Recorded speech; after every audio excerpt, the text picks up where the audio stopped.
Now, to calculate dividend yields, it's really good and very simple. Use the current yield formula, which is right up here, what you get divided by what you pay times 100 to come up with a percentage.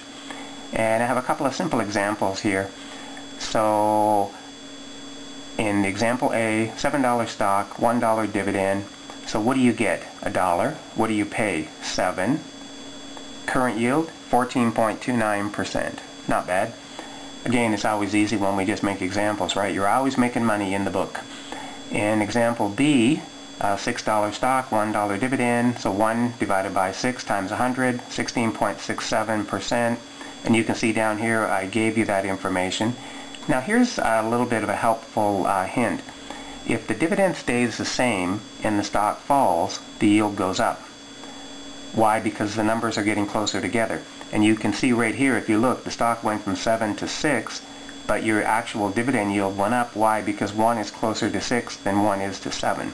But by the same token, if the dividend stays the same and the stock goes up, your yield is dropping. And let me give you a real-life example on this.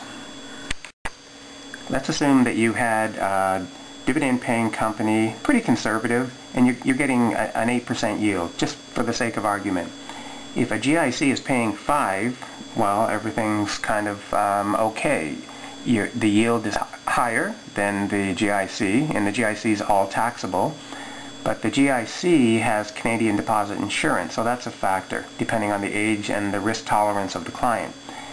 Now, if that stock begins going up, well, in theory, the client's happy because they're getting a capital gain as well, but the yield is declining. But if we get into a serious correction and a stock begins to really fall, the good news is, okay, the person's not selling, so they're not really going to incur a capital loss unless they do sell. But the benefit is that the yield, as the stock drops, the yield is going up, and that will compensate the client for the fact that even though the stock is down, the dividend yield is going up. Now, what's the worst scenario? Stock begins to really decline, company gets into problems, maybe they cut their dividend. Now you're looking for a tall building to jump off of. Why? You've got a declining stock, there's a capital loss there if you sell. And if you start hearing bad news and you're older, you're worried, well, probably you might sell.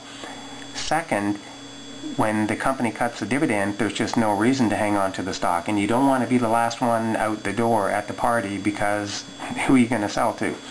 And of course you're always going to find a buyer, but that buyer may show up at much lower price levels.